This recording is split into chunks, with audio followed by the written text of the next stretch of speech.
Morning बच्चों। इसके पहले के वीडियो में पाठ 2 के तहत हम लोग ध्वनि, वर्ण, वर्णमाला, स्वर और व्यंजन के बारे में पढ़े।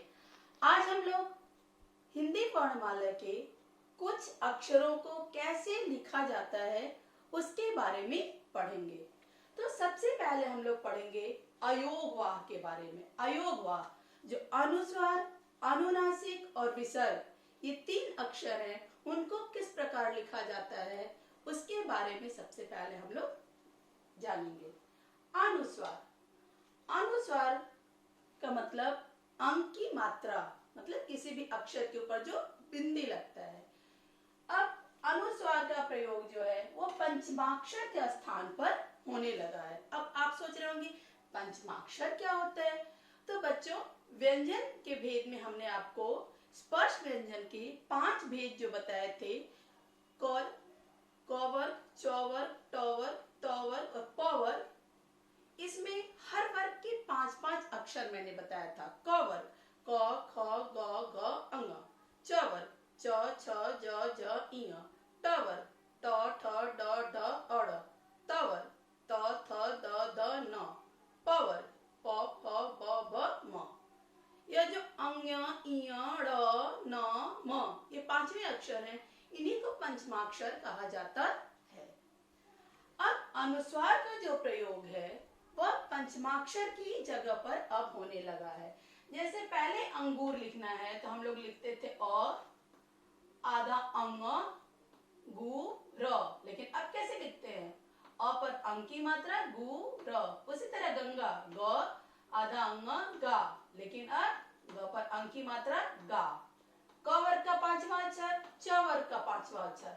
इय, च, आधा इय, च, ल, चंचल, लेकिन अब च पर अंग की मात्रा, च, ल, चंचल। प, आधा इय, छ पर बड़ी की मात्रा, छी, पंछी। अब प पर अंग की मात्रा, छ पर बड़ी की मात्रा, पंछी। ट वर्ग का 5वां अक्षर, ड़, ट, ठ, ड, ढ, ढ। कु, आधा ड, ड पर बड़ी की मात्रा, कुंडी। कु, अंग की मात्रा, ड पर बड़ी की मात्रा, कुंडी। ड, आधा ड, डा, डंडा। ड, अंग की मात्रा, डा, डंडा। त वर्ग का 5वां अक्षर, त, थ, द, ध, न। प, आधा न, थ, पंथ।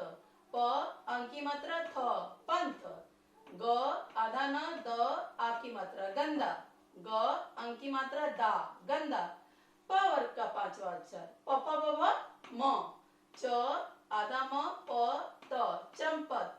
च, अंग की मात्रा, प, त, चंपत। अ, आधा म, बा, अंबा। अ, अंग की मात्रा, बा, अंबा। तो आपने देखा अनुस्वार का प्रयोग पंचमाक्षर की जगह पर किस प्रकार अब होने लगा है। ऐसा इसलिए होने लगा कि हिंदी सरल हो जाए, क्योंकि पहले की तरह लिखना कठिन था। उसको सरल करने के लिए पंचमाक्षर की जगह पर अनुस्वार का प्रयोग होने लगा। अनुस्वार के बाद अनुनासिक। अनुनासिक मीन्स चंद्र बिंदु। चंद्र बिंदु कहाँ लगाते हैं?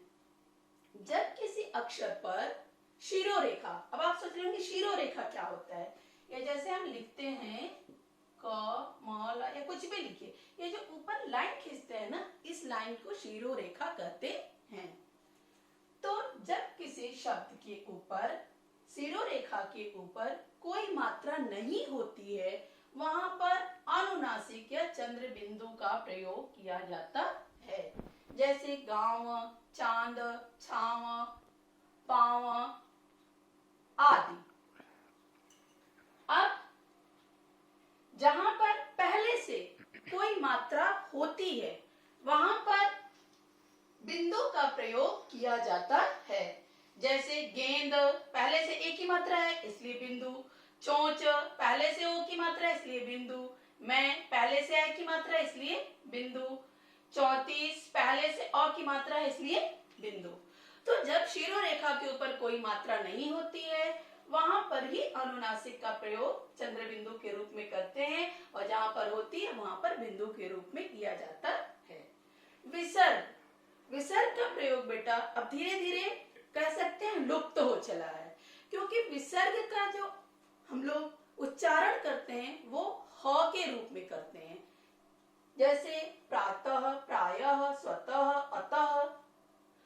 इसीलिए इसको अयोगवाह कहा जाता है, क्योंकि इसको लिखते कहाँ हैं हम लोग? स्वर में, लेकिन प्रयोग कहाँ करते हैं? व्यंजन के साथ भी करते हैं। मतलब न तो ये पूरी तरह स्वर में है और न ही ये पूरी तरह व्यंजन में है।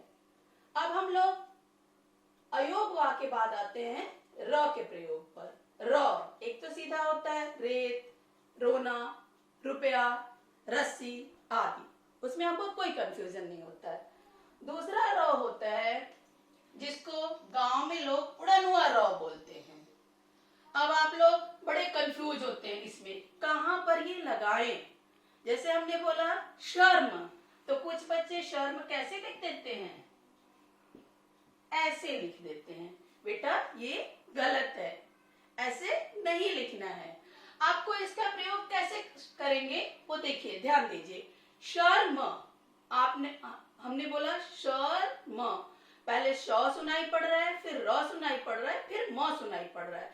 तो जिस अक्षर के बाद र सुनाई पड़ता है उसके बाद वाले अक्षर पर र लगाया जाता है। जैसे हमने बोला शर्म, श के बाद और म के पहले सुनाई पड़ रहा है, इसलिए हम लोग म पर लगाएंगे, श पर नहीं।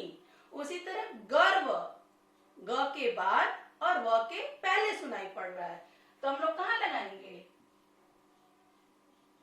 व पर, गर्व। इसको क्या बोलते हैं? रेफ। अब दूसरा र होता है पदेन। पद का मतलब होता है पैर, मीन्स जो र किसी व्यंजन वर्ण के नीचे पैर में लगता है उसे पदेन कहते हैं। यह भी दो तरह का होता है, एक तो एक तिरछी लाइन होती है और एक दो तिरछी लाइन होती है। एक तिरछी लाइन जैसे प्रश्न, प्रसाद, प्रयोग आदि, और दूसरा दो तिरछी लाइन ट्रक, ट्रेन आदि। अब इसके भी प्रयोग में बच्चे कई बार कंफ्यूज होते हैं, कहाँ लगाएं? तो बेटा जिस अक्षर के साथ र सुनाई पड़ता है उसी अक्षर के नीचे लगाते हैं। जैसे प्रश्न, हमें प के साथ सुनाई पड़ रहा है, श के साथ नहीं सुनाई पड़ रहा है, इसलिए प में लगाएंगे। ट्र, ट के साथ सुनाई पड़ रहा है, इसलिए ट में लगाएंगे। यह हुआ कुछ महत्वपूर्ण व्यंजनों का प्रयोग। आज की वीडियो में बस इतना ही। आगे की बातें अगले वीडियो में। धन्यवाद।